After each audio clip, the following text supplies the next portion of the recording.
علی بھائی اگلا سوال ہے، کیا مسلسل 3 جمعے چھوڑنے والا کافر ہو جاتا ہے؟ اگر ایسا ہی ہے تو کیا اسے دوبارہ کلمہ پڑھا کر مسلمان کرنا پڑے گا؟ اگر ہاں تو پھر اس نے نکاح کا کیا ہوگا؟ پلیز اس حوالہ سے کوئی ریکارڈنگ کروائیں، کیونکہ پریکٹیکلی مسلمانوں کی اکثریت اس جرم عظیم میں مبتلا ہے۔ انا للہ و انا الیہ راجعون۔ انا للہ و انا الیہ راجعون۔ دیکھیں یہ جرم اسی لیے ہو رہا ہے کہ امت کو کہانی کرا دی گئی ہے کہ جس نے ایک دفعہ بھی کلمہ پڑھ لیا ہے اب جنت اس کی گارنٹیڈ ہے، جو مرضی کرتا رہے۔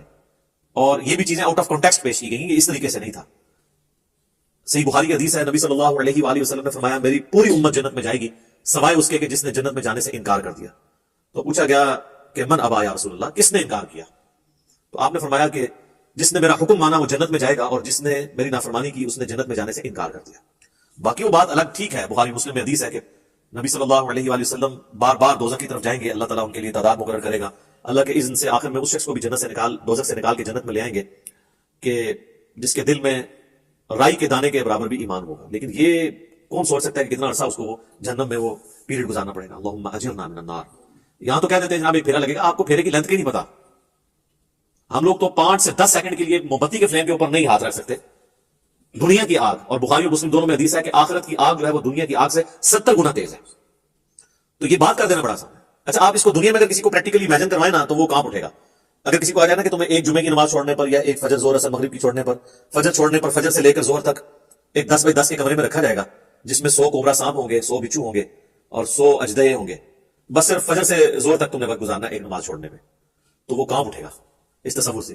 کیونکہ اس کو امیجن کر سکتا ہے۔ آخرت چونکہ دیکھی نہیں ہے تو وہ کہتے ہیں بس ٹھیک ہے دیکھی جائے گی انشاءاللہ تعالیٰ جو کچھ بھی ہے تیرے محبوب کی امت سے۔ تو جمعے کا معاملہ تو بہت سینسٹیو ہے۔ جمعے کی آپ اہمیت کا اندازہ اس بات سے لگا دیں کہ جمعے کی نماز کے اوپر ایک پوری سورت ہے، اس کا نام ہی سورۃ الجمعہ ہے، سورت نمبر 62 پارہ نمبر 28 میں، اور اس میں باقاعدہ اللہ تعالیٰ نے جمعے کی فرضیت کا ذکر کیا ہے۔ اعوذ باللہ من الشیطان الرجیم، بسم اللہ الرحمن الرحیم، یا ایھا الذین آمنوا اذا نودی للصلاۃ من یوم الجمعہ، اے ایمان والو جب ندا دی جائے، اذان دی جائے جمعے کے لیے، اس کی نماز کے لیے جمعے کے دن، فاسعوا الی ذکر اللہ، تو جلدی سے لپکو اللہ کے ذکر کی طرف، وذروا البیع، اور تجارت چھوڑ دو، ذالکم خیر لکم ان کنتم تعلمون، اسی میں تمہاری خیریت ہے اگر تم جانتے ہوتے۔ فاذا قضیت الصلاۃ، ہاں جب نماز پڑھ چکو، فانتشروا فی الارض وابتغوا من فضل اللہ، اس کے بعد تم زمین میں پھیل سکتے ہو اور اللہ کے فضل کو تلاش کرو۔ یعنی آپ یعنی صرف جمعے کے اس ٹائم پیریڈ کے لیے آپ نے کاروباری زندگی کو ترک کرنا ہے۔ واذکروا اللہ کثیرا لعلکم تفلحون، اور اللہ کو بہت کثرت سے یاد کرو تاکہ تم فلاح پا جاؤ۔ تو جمعے کی فرضیت قرآن میں آئی ہے، اس سے آپ اس کی اہمیت کا اندازہ لگا سکتے ہیں۔ باقی جتنی نمازوں کا ذکر ہے وہ جنرل ہے ان کی فرضیت کے اعتبار سے، یا ایون سورۃ النور کے اندر صلاۃ الفجر اور عشاء اور ظہر کا ذکر آیا تو وہ پردے کے اعتبار سے آیا۔ فرضیت کا جہاں تک ذکر ہے نا اسپیسیفکلی وہ جمعے کی نماز ہے، اسی لیے اس کی سب سے زیادہ امپورٹنس ہے۔ اور جمعے کی بھی نماز کی امپورٹنس نہیں ہے، جمعے کی اس ایکٹیویٹی کی امپورٹنس ہے۔ نماز تو اللہ تعالیٰ نے اس دن ویسے ہی کم کر دی ہے، 4 کی بجائے 2 فرض کر دی ہے۔ خطبے کی امپورٹنس ہے، اور یہ مسلمانوں کی ایک ویکلی پولیٹیکل گیدرنگ ہے، اور سالانہ پولیٹیکل گیدرنگ مسلمانوں کی عید کی نمازیں، اور انٹرنیشنل گیدرنگ سالانہ جو ہے وہ حج کی گیدرنگ ہے۔ یہ یعنی جمعے کے خطبے اس لیے نہیں کہ یہاں پہ آپ نے لوگوں کو یعنی نکاح طلاق اور سنجے کا طریقہ یہ ساری چیزیں بتانی ہیں، اصل میں پولیٹیکل ایشوز کو ایڈریس کرنے کے لیے تاکہ لوگ ایک پیج کے اوپر آئیں مسلمان۔ اسی لیے جمعے کی گیدرنگ ایک شہر میں ایک سے زیادہ ہونی بھی نہیں چاہیے۔ یہ تو آج کل ایک چندے کے چکر میں اتنی جامع مسجد بن گئی ہے، ادروائز اصولاً دیکھا جائے تو ایک شہر میں ایک جامع مسجد ہوگی۔ ایران میں آپ چلے جائیں، تہران میں ایک جگہ جمعہ ہوتا ہے اور 15 سے 20 لاکھ لوگ ایک جگہ جمعہ پڑھ رہے ہوتے ہیں، اور ایران کا پریزیڈنٹ جمعے کا خطبہ دیتا ہے۔ یہاں پہ بھی ہمارے پرائم منسٹر کو فیصل مسجد میں خطبہ دینا چاہیے۔ تو آپ دیکھیں پھر کس طریقے سے قوم ایک جگہ جمع ہوتی ہے۔ ہم تو ایک قوم بھی نہیں اسی وجہ سے، بلکہ یہ الگ سے ایک ٹاپک ہے۔ جمعے کی فرضیت کے اعتبار سے سورۃ الجمعہ کافی ہے۔ بخاری اور مسلم دونوں میں حدیث ہے، نبی صلی اللہ علیہ وآلہ وسلم نے فرمایا کہ اگرچہ ہم سب سے آخر میں آئے ہیں لیکن قیامت والے دن ہم سب سے سبقت لے جائیں گے، یہود و نصارہ سے بھی۔ پھر نبی اسلام نے اس کی ریزن بتائی کہ اللہ تعالیٰ نے جمعے کا دن یہودیوں پر پیش کیا، انہوں نے اس کی قدر نہیں کی، انہوں نے ہفتے کا دن اپنے لیے چوز کر لیا۔ پھر نصارہ پہ پیش کیا، انہوں نے اس کی قدر نہیں کی اور اتوار کا دن انہوں نے چوز کر لیا۔ پھر اللہ نے ہماری رہنمائی کر دی جمعے کے دن کے لیے۔ اچھا نبی اسلام نے اس کو اللہ کی طرف منسوخ کیا کہ اللہ نے ہمارے لیے رہنمائی مقرر کر دی کہ ہم جمعے کی طرف متوجہ ہوئے۔ اور پھر نبی صلی اللہ علیہ وآلہ وسلم نے فرمایا کہ قیامت والے دن یعنی اس جمعے کے دن کے تحفے کو ایکسپٹ کرنے کی وجہ سے قیامت والے دن ہم سبقت لے جائیں گے، یعنی سب سے پہلے جنت میں جانے والے نبی صلی اللہ علیہ وآلہ وسلم کے امتی ہوں گے انشاءاللہ تعالی۔ اللہم اجعلنا منہم آمین۔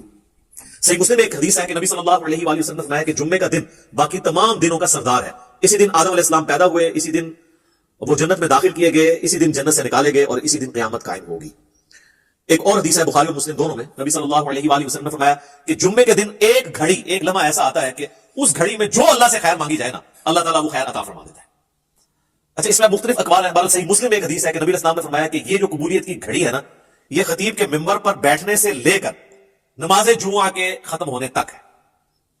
اس دوران یہ ایکٹیویٹی ہے, یعنی یہ گھڑی ایسی آتی ہے جو قبولیت کا وقت ہے. ویسے پبلک میں مشہور ہے کہ وہ دو خطبوں کے درمیان وہ بھی ہو سکتا ہے, اس کے علاوہ بھی نماز کا بھی وقت ہو سکتا ہے جس میں آپ اللہ کی طرف رجوع لاتے ہیں. اس لیے آپ دیکھیں کہ بخاری اور مسلم دونوں میں حدیث ہے, نبی صلی اللہ علیہ وآلہ وسلم نے فرمایا جو جمعے والے دن سب سے پہلی گھڑی میں آتا ہے اسے اونٹ نحر کرنے کا ثواب دیا جاتا ہے, جو اس کے بعد آتا ہے اسے ایک گائے ذبح کرنے کا ثواب, جو اس کے بعد آتا ہے اسے ایک بھیڑ یا بکری ذبح کرنے کا ثواب, جو اس کے بعد آتا ہے اسے ایک مرغی ذبح کرنے کا ثواب, اور جو بالکل اینڈ پہ آتا ہے اسے انڈا صدقہ کرنے کا ثواب. اور پھر اس کے بعد الفاظ ہے کہ اس کے بعد فرشتے رجسٹر بند کر دیتے ہیں جب خطیب ممبر پہ چڑھ جاتا ہے, یعنی یہ ساری گھڑیاں خطیب کے ممبر پہ چڑھنے سے پہلے, اور پھر فرشتے جو ہے وہ بھی الذکر سننا شروع کر دیتے ہیں. الذکر یعنی جو خطیب خطبہ دے رہا ہے, بشرطے کہ وہ ذکر ہو, کہانیاں نہ ہو. الذکر تو پھر سر یہی ہے, انا نحن نزلنا الذکر وانا له لحافظون. صحیح مسلم میں حدیث ہے کہ نبی اسلام کے جمعے کا خطبہ جو ہے وہ قرآن ہی ہوا کرتا تھا. 4 حدیثیں اوپر تلے. ایک صحابیہ کہتی ہے کہ میں نے حضور اسلام سے جمعے کے خطبے میں اتنی دفعہ سورہ قاف جو پارہ نمبر 26 میں آتی ہے سنی کہ مجھے زبانی یاد ہوگی. اب ہر جمعے میں وہ ظاہر تذکیر والی صورت ہے, تو وہ الذکر سننا شروع کر دیتے ہیں. اور پھر اس کے بعد جو آتا ہے نا, پھر اسے نارمل صرف نماز کا ثواب ملتا ہے, جو ایکسٹراڈنری ثواب ہے نا جمعے کا وہ ختم ہو جاتا ہے. اچھا, اسی حدیث میں الفاظ ہیں کہ جو پہلی گھڑی میں آئے اس کے لیے ثواب. پھر اس میں نبی صلی اللہ علیہ وسلم نے یہ بھی فرمایا کہ پھر جتنا مقدر ہو تم نماز ادا کرو, یعنی جمعے سے پہلے آپ 2 4 6 8 10 جتنی مرضی نفلی رکعتیں پڑھ سکتے ہیں. اچھا, اس میں ایک حدیث ضعیف بھی پیش کی جاتی ہے ابو داؤد کی کہ جمعے والے دن مکروہ وقت کوئی نہیں ہوتا اور وائدی کمزور ہے. اس کا تو آپ نے بارو خیال رکھنا ہوگا. وہ جو 5-7 منٹ ہوتے ہیں جب سورج اپنے ٹریک میں بالکل سینٹر میں ہوتا ہے, جسے آپ زوال کہتے ہیں, وہ زوال نہیں ہوتا, وہ ضحبہ کبریٰ ہوتا ہے. زوال آفتاب تو کہتے ہیں آپ زور کے وقت شروع ہونے کو, سورج گرنا شروع ہو جائے مغرب کی طرف, سینٹر سے ذرا سا ہٹے گا تو مکروہ وقت ختم ہو جائے گا. ایگزیکٹ سینٹر میں آپ سمجھ لیں وہ جو 5-7 منٹ ہے وہ مکروہ وقت ہے. اس سے پہلے بھی آپ نفلی نماز پڑھ سکتے ہیں, اس کے بعد بھی ایگزیکٹ اس وقت نہیں پڑھ سکتے. تو جتنی مقدر ہو پڑھو. البتہ بخاری مسلم میں حدیث ہے کہ جب خطیب جو ہے وہ خطبہ دے رہا ہو نا تو پھر آپ نے 2 رکعتیں پڑھنی ہے, اور اس وقت تک نہیں بیٹھنا جب تک وہ 2 رکعتیں نہ پڑھنے. یہ جمعے کے دن کا پروٹوکول ہے, عام نمازوں کے لیے نہیں ہے. اور 2 سے زیادہ پھر نہیں پڑھنی جب خطبہ شروع ہو جائے, کیونکہ اصل مقصد تو خطبہ سننا ہے. اور اگر خطبہ شروع نہیں ہوا تو صحابہ کا جو معمول ہے وہ کم از کم 4 رکھتے تھے جمعے سے پہلے, کم از کم 2 تو پڑھنی پڑنی ہے. اور بعد میں صحیح مسلم میں آتا ہے کہ جس نے جمعے کے بعد نماز پڑھنی ہے وہ 4 رکھتے پڑھے, 2 کر کے بھی پڑھ سکتے ہیں اور اکٹھی 4 بھی پڑھ سکتے ہیں. دونوں طریقے سے ثابت ہے. تو یہ جمعے کی رکعتیں میں نے بتا دی, یعنی ٹوٹل کتنی ہوئی 8. 2 سنتیں پہلے, 2 فرض اور 4 سنتیں بعد میں. اور اگر آپ نے پہلے 4 سنتیں پڑھنی ہے تو پھر 10 ہوگی. تو نبی صلی اللہ علیہ وسلم نے یہ ترغیب دلائی ہے کہ جمعے والے دن خطیب کے ممبر پہ چڑھنے سے پہلے پہنچے. اب حنفیوں کی چونکہ تقریر انہوں نے لادا کر لی ہے, تو حنفیوں کے لیے نہیں ہوگا کہ عربی خطبہ سننا ہوگا. وہ بھی جب ممبر پہ خطیب چڑھتا ہے نا اردو خطبے کے لیے, تو اس کے بعد رجسٹر ان کے بند ہو جائیں گے. آپ چونکہ انہوں نے اپنے پبلک کو پڑھایا ہوا ہے کہ یہ تقریر جو ہے یہ لادا سے ہے, اصل عربی کے خطبے ہوتے ہیں, پھر لوگ کہتے ہیں پھر اصل آگے سنیں گے, جو ہمیں بھی سمجھ نہ آئے. اور معذرت کے ساتھ جو پڑھ رہے ہوتے ہیں ان کو بھی سمجھ ہوتی ہے کہ وہ پڑھ رہے کیا ہے. حقیقت بات ہے, کئی جو ائمہ ہیں آپ ان سے کہنا یہ تم نے عربی خطبہ پڑھا, اس کا ترجمہ بتاؤ کیا ہے. تو جب پڑھنے والے کو بھی نہیں پتا تو سننے والے کو کیا پتا ہوگا. اس لحاظ سے اہل حدیث نے یہ ٹھیک کیا کہ انہوں نے خطبے تو 2 ہی رکھے, اور اللہ کی حمد اور درود کو عربی میں رکھا, باقی انہوں نے جو واعظ اور تقریر جو مقصد تھا تذکیر کرنا اسے اپنی نیٹو لینگویج میں کر دیا, اردو کے اندر, انگلش کے اندر. یہی طریقہ ٹھیک ہے. تو حنفیوں نے وہ تقریر ایک تیسرا خطبہ ایڈ کر دیا, اور وہ پھر بیٹھ کے شروع ہو گیا. حالانکہ خطبہ تو کھڑے ہو کے ہوتا ہے جمعے کا, بیٹھ کے تو آپ دے نہیں سکتے, اور اس میں آپ نے سہارا لے کے کھڑا ہونا, وہ کھڑا ہو سہارا ہو کے اس لیے ہوتا ہے کہ تقریر تھوڑی لمبی ہو تو آپ مطلب سہارا لے سکیں. انہوں نے بیٹھ کے خطبہ شروع کر دیا, تو یہ بھی ایک خلاف سنت چیز ہے. بہرحال جمعے کی نماز کی امپورٹنس اس حوالے سے آپ نے ذہن میں رکھنی ہے. باقی جمعے میں جمعے کی نماز اور اس کی تقریر کے علاوہ 2 اعمال ایسے ہیں جو اسپیسیفکلی اہمیت کے حامل ہیں. المستدرک الحاکم میں صحیح سند سے یہ حدیث ہے, مشکات کے اندر بھی موجود ہے, کہ جو شخص سورۃ الکہف کی تلاوت کر لے جمعے کے دن تو اگلے جمعے تک اس کے لیے ایک نور اللہ کی طرف سے مقرر ہو جائے گا. اور ابو داؤد میں ایک حدیث ہے, مشکات میں بھی ہے, سنن نسائی میں بھی, ابن ماجہ میں بھی, کہ نبی صلی اللہ علیہ وآلہ وسلم نے فرمایا کہ جمعے کا دن جو ہے یہ یوم مشہود ہے, یعنی اللہ کے حضور اعمال پیش ہونے کے اعتبار سے. اور اس دن آدم علیہ السلام پیدا ہوئے اور یہ تمام دنوں کا سردار ہے, تم اس دن مجھ پر کثرت سے درود پڑھو, تمہارا درود مجھ پر پیش کیا جائے گا. تو صحابہ نے عرض کیا اللہ کے محبوب علیہ السلام جب آپ فوت ہو جائیں گے اور آپ کی ہڈیاں مٹی میں مل جائیں گی, یہ الفاظ ہیں حدیث کے, کیونکہ اس وقت 295 اس طرح اپلائی نہیں ہوتی تھی, سوال پوچھنے کو, تو تب بھی آپ پہ درود پیش ہوگا. تو آپ نے فرمایا ہاں, ان اللہ حرم علی الارض ان تاکل اجساد الانبیاء, بے شک اللہ تعالیٰ نے حرام کر دیا ہے مٹی کے لیے کہ وہ نبیوں کے جسموں کو کھائے. تو درود مجھ پر اس وقت بھی پیش ہوگا. تو جمعے کا دن اسپیسیفکلی درود شریف کا دن بھی ہے, اللہم صلی علی محمد وعلی آل محمد. اب آئے وہ جمعے کی تاریخ کے اعتبار سے صحیح مسلم میں ایک حدیث ہے, نبی علیہ السلام نے فرمایا کہ لوگوں جمعہ چھوڑنے سے بعد آ جاؤ, ورنہ ایسا نہ ہو کہ اللہ تعالیٰ تمہارے دلوں پر مہر لگا دے. اور یہ مہر وہ ہے صم بکم عمی فہم لا یرجعون, ختم اللہ علی قلوبہم وعلی سمعہم وعلی ابصارہم والعیاذ باللہ تعالی. اور جامع ترمذی میں حدیث ہے جس نے مسلسل 3 جمعے چھوڑ دیے اللہ تعالیٰ اس کے دل پر مہر لگا دے گا. اچھا, اسی وجہ سے یہ پبلک مشہور ہے کہ 3 کٹھے نہیں چھوڑنے چاہیے. اندازہ کریں آپ, ان کو پتہ ہی نہیں ہے کہ یار مطلب صرف جمعہ ہی ہے مسلمان کے لیے, 3 نہیں چھوڑنے چاہیے. وہ کہتے ہیں مسلم شریف میں حدیث ہے نا کہ ایک جمعے سے لے کر دوسرا جمعہ درمیان کے گناہوں کا کفارہ ہے, یعنی جو کام چک کے رکھو, جمعہ پڑھ لو کام ختم. تو یہ پوری حدیث اس طرح نہیں ہے میرے بھائی, پوری حدیث اس طرح ہے اگر کبیرہ گناہوں سے بچا جائے تو ایک جمعے سے دوسرا جمعہ, اس تو بھی سان کا, ایک رمضان سے دوسرا رمضان, شکر ہے تسی نہیں لے آیا جمعہ کے ہفتے بعد پھر اللہ کی بارگاہ, ایک رمضان سے دوسرا رمضان اور ایک نماز سے دوسری نماز درمیان کے گناہوں کا کفارہ ہے اگر کبیرہ سے بچا جائے. تو سب سے کبیرہ گناہ شرک کے بعد اگر کوئی ہو سکتا ہے تو وہ فرض نماز چھوڑنا. تو اگر کبیرہ گناہ نہیں کیا, یعنی ایک جمعے سے لے کر اگلے جمعے تک کوئی نماز نہیں چھوڑی, پھر چھوٹے گناہ معاف ہوں گے. نماز چھوڑنے سے بڑا کون سا گناہ ہے؟ صحیح مسلم میں حدیث ہے بندے کے ایمان, شرک اور کفر کے درمیان فرق نماز ہے. جامعہ ترمذی میں حدیث ہے شقیق تابعی کہتے ہیں کہ صحابہ کرام صرف تارک الصلاۃ کی تکفیر کرتے تھے, جو نماز چھوڑنے والا اسے کافر سمجھتے تھے, اس کے علاوہ کسی گناہ کے اوپر وہ کفر کا فتویٰ نہیں لگاتے تھے. ابو داؤد ترمذی میں حدیث ہے جس نے جان بوجھ کے نماز چھوڑی گویا اس نے کفر کیا. یہ تو بڑا سینسٹیو معاملہ ہے, کفر اور شرک کے درمیان فرق جب نماز ہے. اور اس سے بھی بڑھ کر سورۃ الروم کی وہ جو آیت ہے منیبین الیہ, رجوع لاؤ اللہ کی طرف, واقیموا الصلاۃ ولا تکونوا من المشرکین, اور نماز کو قائم رکھنا, دیکھنا مشرکوں میں سے نہ ہو جانا. نماز چھوڑنے والے کو اللہ کا میں گویا کہ وہ مشرک ہے. پاکستان کی اسلامی کارڈ میں مسلمان ہے, اللہ کے ہاں وہ عملاً مشرک ہے, عملاً کافر ہے. ہاں ٹھیک ہے, ہم عقیدے میں فتویٰ نہیں لگاتے, باقی اس کا اور اللہ کا معاملہ ہے. پھر سنن ابن ماجہ میں حدیث ہے ابو درداء اصحاب صفہ میں سے, وہ کہتے ہیں کہ نبی علیہ السلام نے بڑے پیارے الفاظ ہیں, میرے خلیل نے مجھے 3 وصیتیں کی تھی. نمبر 1, اللہ کے ساتھ شرک نہ کرنا, خواہ تمہارے ٹکڑے ٹکڑے کر دیے جائیں یا تمہیں آگ میں جلا دیا جائے. نمبر 2, کبھی نماز, فرض نماز نہ چھوڑنا ورنہ اللہ کے ہاں تمہارا ذمہ اٹھ جائے گا, یعنی اللہ کو پھر کوئی پرواہ نہیں. اور نمبر 3, شراب نہ پینا, تمام گناہوں کی چابی شراب ہے. یہ 3 وصیتیں ابو درداء کہتے ہیں کہ نبی علیہ السلام نے مجھے کی تھی. پھر مسند امام احمد میں وہ حدیث ہے کہ نبی صلی اللہ علیہ وآلہ وسلم فرمایا کہ جو شخص نماز پڑھنے والا ہے قیامت والے دن اس کی نماز اس کے لیے دلیل ہوگی, نور ہوگی اور نجات کا ذریعہ ہوگی. اور جو نماز چھوڑنے والا ہے اس کے لیے نہ کوئی نور ہوگا, نہ نجات کا کوئی سبب ہوگا, نہ اللہ کے حضور کوئی حجت ہوگی پیش کرنے کے لیے, اور اس کا حشر فرعون, قارون اور حامان کے ساتھ ہوگا والعیاذ باللہ تعالی. اور ایک اور حدیث ہے سنن ابی داؤد میں کہ قیامت والے دن سب سے پہلے نماز کے بارے میں سوال کیا جائے گا. اور پھر فرمایا کہ جس کی نماز درست نکل آئی اس کے باقی معاملات آسان ہو جائیں گے, اور جس کی نماز ہی غلط نکلی اس کے بعد کے معاملات اس سے زیادہ مشکل ہو جائیں گے. پھر اسی حدیث میں الفاظ ہے کہ اگر کسی کے فرائض میں کوئی کوتاہی رہ گئی تو اللہ تعالیٰ فرشتوں سے کہے گا کہ میرے بندوں, اس بندے کی کوئی نفلی عبادت دیکھو, جو ہم سنت پڑھتے ہیں 12 سنتیں موجودہ نفلی عبادت ہے, تو فرائض کی کمی اس سے پوری کر لی جائے, لیکن فرض کے اوپر کوئی کمپرومائز نہیں ہے. زیادہ یہ جمعے کے معاملے کو اتنا ہلکا جاننا اور کہنا جی بس ٹھیک ہے دیکھی جائے گی, کوئی فرق نہیں پڑتا. اور حقیقت بات تو یہ ہے کہ علماء عرب تو آپ کو پتا ہے کہ نماز چھوڑنے والے کی تکفیر کرتے ہیں, اور ان کے فتوے کے تحت تو پھر ظاہر ہے کہ نکاح بھی ٹوٹ جائے گا. جو انہوں نے پوچھا نکاح تو ٹوٹ جائے گا ظاہر ہے. اور ایسی عورت کو تو ایسے مرد سے بالکل طلاق لے لینی چاہیے, اس کو دھمکی لگائے کہ یا تو نماز شروع کر, جمعے کی نہیں عام نماز بھی, ادروائز دیکھیں نا جی. اب یہ تو نہیں کہ آپ نے سر کلمہ پڑھ لیا تو آپ مسلمان تصور ہو جائیں گے.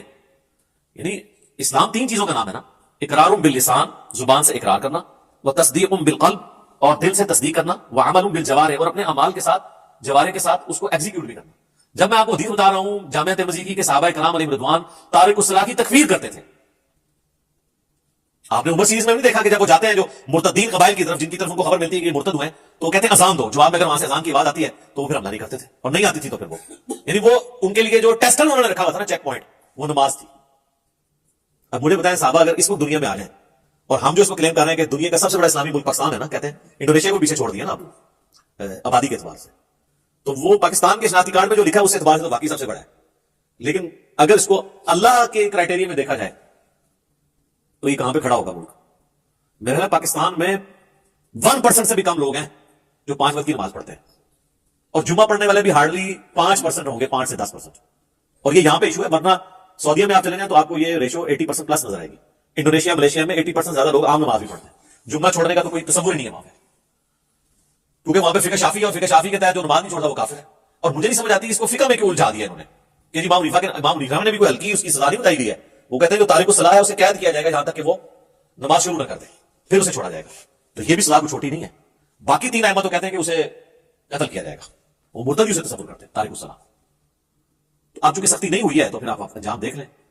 کہتے ہیں جی وہ سب سے زیادہ حنفی ہیں, اسی لیے سب سے زیادہ بے نمازی دنیا میں, کیونکہ آپ تکفیر نہیں کرتے بے نمازی کی, تو جب حنفی زیادہ ہوں گے تو بے نمازی زیادہ ہوں گے. حالانکہ اسے حنفی شافعی کا مسئلہ نہیں ہے, تو مسلم شریف میں حدیث ہے نا, یہ کوئی امام شافعی کا قول تو نہیں ہے. صحیح مسلم میں کتاب الایمان میں پہلے چیپٹر کے اندر یہ حدیث موجود ہے کہ بندے کے کفر اور اسلام کے درمیان فرق نماز ہے. اس حدیث کو تو مطلب امام شافعی یا امام نمبر یا امام مالک کی کسی دھکے کی یا انہوں موٹا دینے کی ضرورت نہیں ہے نا, حدیث خود ہی. اور اس سے بڑھ کر سورہ روم کی آیت وَأَقِیمُوا الصَّلَاةَ وَلَا تَکُونُوا مِنَ الْمُشْرِکِینَ, نماز قائم رکھنا اور دیکھنا مشرکین میں شامل نہ ہونا. تو جناب یہ جمعوں وغیرہ کے چکر سے ذرا باہر نکلیں.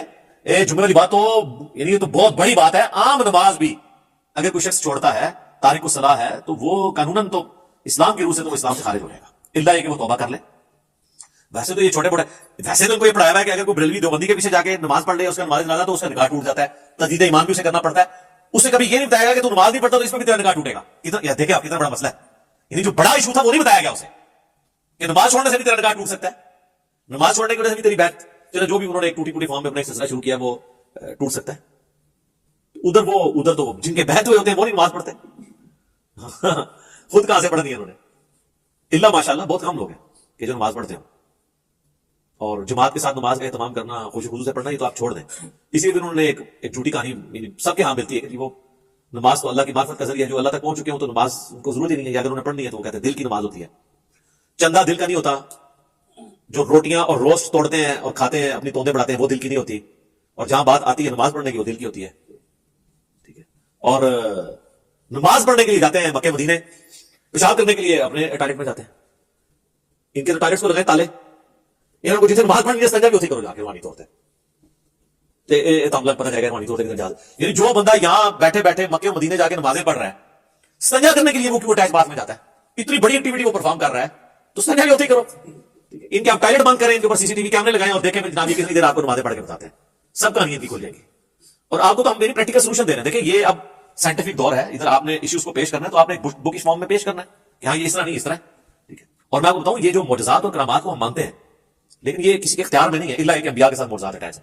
کرامت اللہ تعالیٰ جس کے اوپر ظاہر کرتے ہیں. یہ جس طرح سپر مین اور ٹارزن بنا کے پیش کرتے ہیں نا بزرگوں کو، تو چونکہ ان کے دعوے ہیں نا تو کہا کے بتائیں. نبی اسلام سے اگر نبی اسلام اللہ کا پیغمبر ہونے کا دعویٰ کر رہے تھے تو جب ان سے بات کی جاتی تو وہ فزیکلی سب کے سامنے کرتے تھے. بخاری مسلم میں حدیث ہے، بارش نہیں ہو رہی تھی تو ایک صحابی نے کھڑے ہو کر کہا یا رسول اللہ کا ضرور دعا کریں. وہ کہتے ہیں ہم چلچلاتی دھوپ میں گئے ہیں اور واپس آئے تو بارش شروع ہو گئی تھی، اور اتنی بارش ہوئی کہ اگلے جمعے تک ہوتی رہی، اور اگلے جمعے کوئی شخص دوبارہ کھڑا ہوا کہ یا رسول اللہ دعا کریں کہ ہماری ارد گرد زمینوں میں تو بارش ہو، ہمارے گھروں میں نہ ہو، گھر کی چھتیں ٹپکنے شروع ہو گئی ہیں. تو نبی اسلام نے اپنی مبارک انگلی سے یوں اشارے کیے اور وہ بادل پھٹنے شروع ہو گئے. ٹھیک ہے، اور وہ کہتے ہیں جب ہم اگلے جمعے کے لیے گئے بارش میں تھے تو واپس آئے تو دھوپ تھی. تو میرے بھائی یہ یعنی نبی اسلام نے سب کچھ کر کے بتایا نا. آپ کا جن بزرگوں کے بارے میں کلیم ہے تو ہم ان کو سائنٹیفکلی اس چیزوں پہ چیک کریں گے، یہ سب کے سامنے فزیکلی کر کے بتائیں گے. اور میں آپ کو بتاؤں نبی اسلام کی نبوت کو جسٹیفائی کرنے والی سب سے بڑی چیز یہ ہے کہ ہزاروں کیمرے آپ کے اوپر فٹ تھے. یہ جو آپ کے صحابہ تھے سفر و حضر ہر وقت آپ کے ساتھ تھے. اگر آپ کے کریکٹر میں کہیں ذرا سے بھی جھول ہوتی نا تو آپ کی وفات کے بعد آپ کے وہ ساتھی جو جانصار ہمیشہ سے آپ کے ساتھ تھے، ایک تو وہ تھے نا فتح مکہ پہ طلقاء بنے، معافیاں مانگی، اور ایک حضور کا غلبہ دیکھ کے اسے ایک سردار کا غلبہ تصور کرتے ہوئے اذا جاء نصر اللہ والفتح کے تحت وہ اسلام میں داخل ہو گئے. وہ موٹیویشنل تو ان کا ایمان نہیں تھا، لیکن جو سابقون الاولون جو شروع سے حضور کے ساتھ اٹیچ تھے، جو بندہ ساتھ اٹیچ ہوتا ہے نا جی اس کو اس بندے کی کمزوریاں اور خوبیاں پتہ ہوتی ہیں. کہیں نہ کہیں بندہ ایکسپوز ہو جاتا ہے. جس کے ساتھ ہزاروں لوگ اٹیچ ہوں اور حضور کی وفات کے بعد ان میں سے کوئی بندہ ٹچ سے مس نہ ہو، اور کمٹمنٹ کا یہ لیول ہو کہ ہزاروں لوگ جب اس دین کو چھوڑ جائیں تو چند مٹھی بھر لوگ اتنے کانفیڈنٹ ہوں کہ ہمارے نبی نے ہم سے وعدہ کیا تھا کہ رومن اور پرشین میں پیر گرے گی، ہم تھوڑے سے ہی لیکن ہم ٹکرائیں گے، اللہ ہمیں فتح دے گا. یہ کانفیڈنس لیول ہو، یہ نبی اسلام کی یعنی نبوت کی صداقت ہے. یہ دلیل ہے سب سے بڑی. تو نبی اسلام پہ ہزاروں کیمرے فٹ تھے. کہیں آپ کے کریکٹر میں کوئی جھول ہوتی، آپ کی بیویوں کے ذریعے باہر نکل سکتی تھی بات، آپ کے دوستوں کے ذریعے باہر نکل سکتی تھی. اور آپ جن بزرگوں کو مانتے ہیں ان کی کیا کیا باتیں باہر نکلتی ہیں. پرانوں کی نکلتی تھی وہ میں نے نکال دی ہیں، اور نیوں کی تو اس لیے نکل رہی ہے کہ پرانے زمانے میں بھی اگر ان کو اسی طریقے سے پرانوں کو بھی چیک کیا جاتا کریٹیکلی کیمروں کے ذریعے یا باقی معاملات کے ذریعے تو آپ دیکھ لیتے کہ ان کے بھی ماشاءاللہ الا ماشاءاللہ اچھے لوگ بھی ہوں گے. میں یہ نہیں کہتا کہ برے لوگ ہی ہیں سارے، لیکن یہ ہے کہ یہ بڑی مشکل سے اس انسان قائم رہتا ہے کہ آپ اتنے یعنی عجیب و غریب قسم کے دعوے کرتے ہیں. اور آپ دیکھ لینا وہ ہمارے بھائی نے انڈرسٹینڈ اسلام کے اوپر وہ جو ویڈیو اپلوڈ کی ہے کہ بزرگ جو ہے وہ استنجے کے لیے پتھر مانگ رہے ہیں، وہ جس چیز کی طرف جاتا ہے وہ سونا بن جاتا ہے. اور پھر وہ جہاں یہ بھی بتا رہے ہیں کہ حضرت وہ کہنے لگے جی بال بڑھ گئے تھے، انہوں نے کہا تیرے نبی کی سنت ٹوٹ رہی ہے تو اس لیے مجھے کچھ پیسے دے دیں. یار اللہ کے بندو، وہ کہتے سال ہوئے کچھ نہیں آپ سے مانگا، اب یہ سنت ٹوٹ تو سنت بھی ٹوٹنے لگی تو ابھی مانگنے کی ضرورت نہیں ہے. جس نے سال آپ کو بغیر کھائے پیے سارا کچھ معاملہ کر دیا تو روحانی طور پہ بال کاٹ جائے خود بخود ہی. روحانی طور پہ اگر بندہ زندہ ہے تو بال بھی روحانی طور پہ کاٹ جائے، ناخن کاٹ جائے، ختم بھی ہو جائے، روحانی طور پہ نہیں ہوتا. سب کہانی ہے جناب. تو اللہ تعالیٰ ہمیں فہم اور عقل دے اور ہم چیزوں کو صحیح طریقے سے سمجھیں. ٹھیک ہے.